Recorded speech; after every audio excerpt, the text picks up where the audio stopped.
Carlos Peña kena tipu. Persija berhasil menerapkan jebakan offside.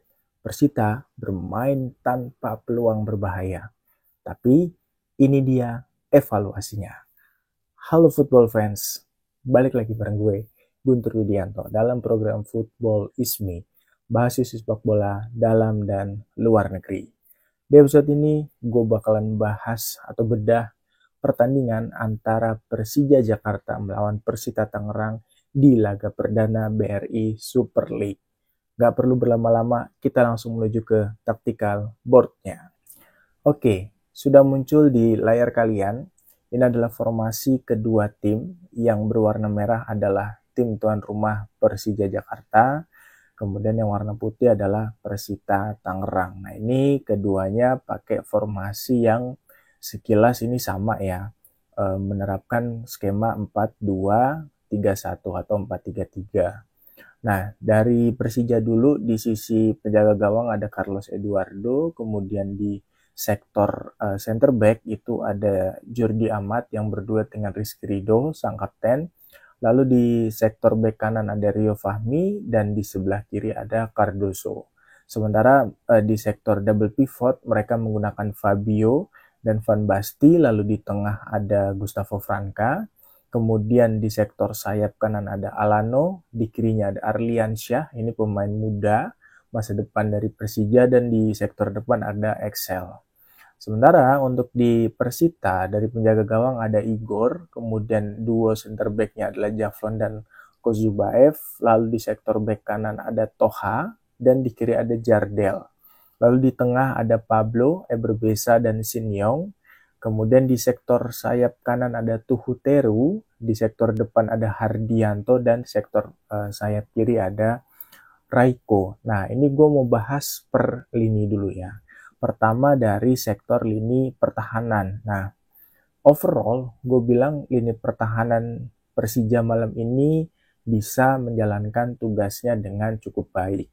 Baik antara Jordi Amat dengan Rizky Ridho, keduanya bermain cukup solid. Kemudian juga mereka ini coba menerapkan defensive line yang cukup tinggi. Jadi kalau lo lihat ya, antara Cardoso, kemudian Jordi Amat, kemudian Rizky Ridho, dan Rio Fahmi, ini mereka sering berada di garis depan. Bahkan kalau di beberapa kesempatan itu Jordi Amat itu sering sampai posisi ini, dan Amat itu paling belakang, dia selalu yang berada di garis paling belakang. Rizky Ridho bisa sampai ke sini, kemudian apalagi Cardoso dia bisa main ke sini dan ke sini dan ke sini. Jadi mereka memang coba menerapkan skema defensive line yang tinggi dan coba main perangkap offside. Nah, ini yang diterapkan oleh Persija berjalan ternyata berhasil ya. Karena memang beberapa kali kita bisa lihat pemain-pemain Persita itu banyak yang terjebak offside. Bahkan di menit-menit awal itu ya, itu kan sempat ya pemain Persita itu ada yang menusuk, tapi ternyata sudah terlebih dahulu terjebak offside. Nah, ini kalau kita lihat dari cara bermainnya, ini mirip-mirip seperti tim Barcelona. Sebenarnya bagus, hanya memang ini tapinya ya. Tapinya kalau tim yang menerapkan ini, dia memang harus punya konsentrasi 90 menit yang bagus ya. Kenapa? Jangan sampai misalnya ketika Rizky Ridho dengan Cardoso dan juga Rio Fahmi dia sudah masih fokus, tapi kemudian Jordi Amatnya agak mundur sedikit seperti ini, kemudian misalnya tiba-tiba Eberbesa kemudian dia dengan skema counter attack-nya, kemudian dia langsung masuk ke sini. Nah, ini kan artinya perangkap offside yang coba di-create itu gagal. Nah, itu berbahaya sekali. Kenapa? Karena memang sempat ada satu momen ketika pemain Persita itu melakukan serangan balik, di mana mereka punya counter attack yang sangat bagus. Nah, ini sempat ada miss nih di lini belakangnya Persija. Sehingga kan mau tidak mau si Alan Cardoso ini dia melakukan tackle keras nih di posisi ini kalau nggak salah ya. dan sempat ada possible red card juga, tapi memang kebetulan gue lihat langsung di lapangan dan apa yang dilakukan oleh Cardoso ini sempat kena bola dulu, makanya oleh wasit tidak langsung diberi red card melainkan yellow card.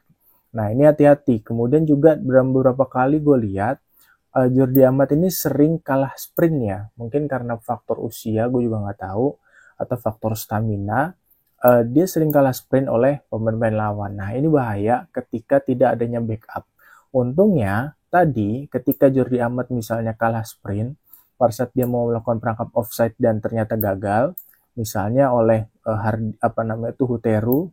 Nah ketika ini Huteru kesini, kemudian Jordi Amat melakukan pressing dan kalah sprint, untungnya Rizky Ridho dengan cepat melakukan backup. Dan ini di beberapa kesempatan gue lihat seperti itu, dan makanya gue bilang penerapan garis pertahanan yang sangat tinggi, kemudian juga perangkap offside seperti Barcelona, ini akan bagus ketika pemain bisa 90 menit disiplin, 90 menit fokus. Tapi kalau ada satu saja dari keempat pemain ini yang dia tidak fokus, maka akan bahaya sekali untuk pertahanan Persija. Kenapa? Karena memang mereka pada akhirnya akan langsung berhadapan satu lawan satu dengan Carlos Eduardo. Nah, jadi ini yang mau gue bahas ya. Dan keempat pemain ini memang bermain sangat-sangat rapih, sangat rapat.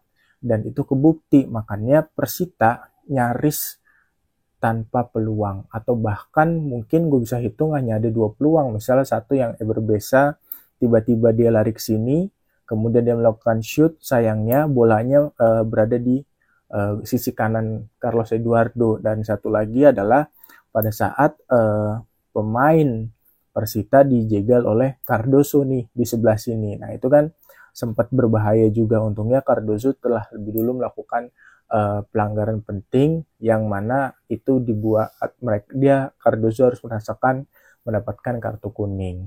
Nah, oke, ini dari sektor pertahanan. Jadi itu poin dari gua. Ini akan bagus kalau bisa diterapkan dengan baik, tapi harus disertai dengan konsentrasi selama 90 menit dan kekompakan dari 4 pemain itu sendiri. Jangan sampai ada satu yang tidak fokus sehingga akhirnya itu membahayakan untuk tim Persija. Nah, lalu di sektor tengah, ini menarik gue bilang, ada Fabio dan Van Basten ini seperti biasa ya. Jadi gue sempat, sebelum bikin konten ini, gue sempat baca-baca dulu komen-komen dari beberapa netizen, yang dia agak mempertanyakan di mana kontribusi Fabio dianggap kurang maksimal. Nah, kalau gue lihat langsung di stadion, justru Fabio ini penting perannya karena dia yang memulai build up serangan. Nah, ketika Fabio ini buntu, maka Van Basten lah yang melakukan itu. Jadi kedua-dua pemain ini punya peran tuh sama, yaitu membangun atau melakukan build up dari sektor bawah. Karena kan di pertandingan ini kelihatan Carlos Eduardo ini beberapa kali sering melakukan build up. Dan misalnya Eduardo mengoper ke Rizky Ridho melakukan umpan ke Fabio atau Van Basten, baru masuk ke Alano atau ke Arliansyah. Nah, kemudian jadi menurut gua antara Fabio dan Van Basten ini memang mereka punya peran yang sebenarnya sama, tapi mereka bisa memainkan peran secara bergantian. Let's say misalnya ketika Fabio yang coba maju membantu serangan, maka Van Basten akan bertahan. Begitu pula sebaliknya. Nah, berbeda cerita ketika masuk Hanif Sabandi. Nah, ketika masuk Hanif Sabandi menggantikan Fabio, itu posisinya ini beda lagi nih. Jadi Van Basten dia lebih cenderung bertahan di sini, membantu Jordi Amat dan Rizky Ridho. Sementara letak dari Hanif Sabandi ini lebih maju ke depan. Ini misalnya kan kalau kita lihat, gue lupa di gol kedua atau ketiga kan, itu berawal dari Hanif yang melakukan press, kemudian pemain lawan melakukan kesalahan sehingga Hanif bisa memberikan umpan yang bisa dieksekusi dengan sempurna oleh si Alano. Di sini letak golnya nih ya. Jadi di sini Hanif ngoper ke sini, kemudian ada Alano dan dieksekusi dengan sempurna. Jadi memang peran Van Basten dan Fabio itu penting terutama Van Basten ya, pada saat Fabio diganti oleh Hanif, kemudian peran itu dia mainkan peran yang lain lagi. Jadi betul-betul dia bertahan di belakang untuk memutus serangan lawan. Nah, lalu juga yang mempertanyakan, ini kok Franka, ini kok seperti nggak kelihatan maksimal ya, beda dengan ketika launching atau kemarin pada saat melawan Arema. Nah, di sini gue bilang, menurut gue,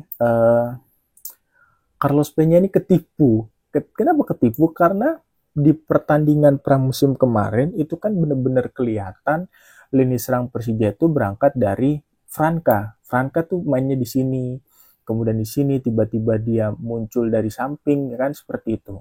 Nah, sementara di pertandingan kali ini gue melihat bahwa Franka ini punya peran untuk membuka ruang, untuk memberikan space, sehingga Alano ini bisa dengan leluasa untuk bermain di sektor tengah dari Persita.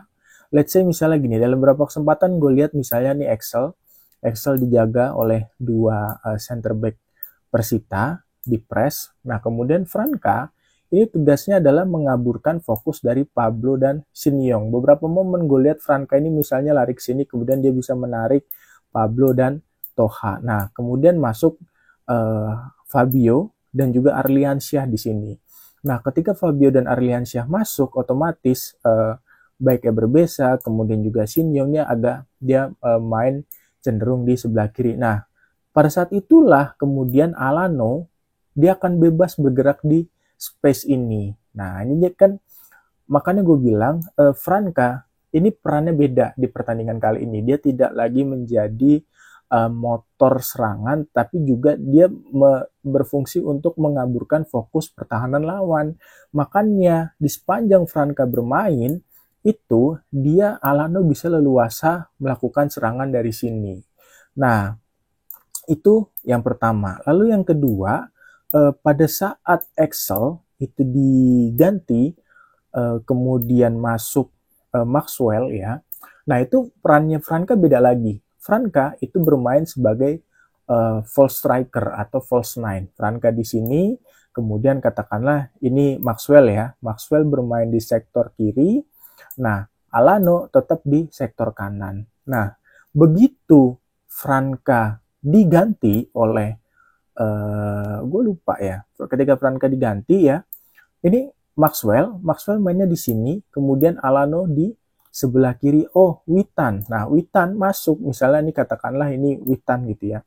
Witan bermain di sini. Jadi menurut gue memang ya, makanya gue bilang Carlos Peña bisa gue bilang kena tipu. Kenapa kena tipu? Karena mungkin melihat dari pramusim kemarin motor serangan Persija adanya di Franka dan di Excel gitu ya. Nah, tapi di pertandingan kali ini tugas dan peran dari Franka dan Excel selain sebagai pemantul, dia juga berfungsi sebagai sebagai pemutus fokus gitu ya, sehingga pemain-pemain Persita ini banyak yang tidak fokus dan lebih cenderung melakukan press terhadap Franka, sehingga Alano ini bisa leluasa melakukan serangan di sini, dia juga di sini sering masuk ke tengah-tengah dia.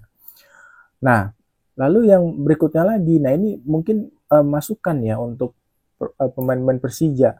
Gue sempat lihat beberapa momen ketika Alano misalnya di sini dilakukan press oleh Raiko, kemudian juga oleh Shin-Yong, kemudian Jardel gitu. Ini kan sering posisi seperti ini. Kemudian Rio Fahmi dia coba bantu ke sini. Nah, beberapa momen ketika banyak pemain yang terfokus ke sini, nah Arliansyah ini tuh banyak kosongnya di sini. Sering kosong gue lihat Arliansyah, Alan Cardoso nih sering main di sini. Nah, sayangnya bola-bola yang berasal dari Fabio ataupun direct pass dari Ahmad dan Rido ini di babak pertama gue lihat terutama ya, ini banyak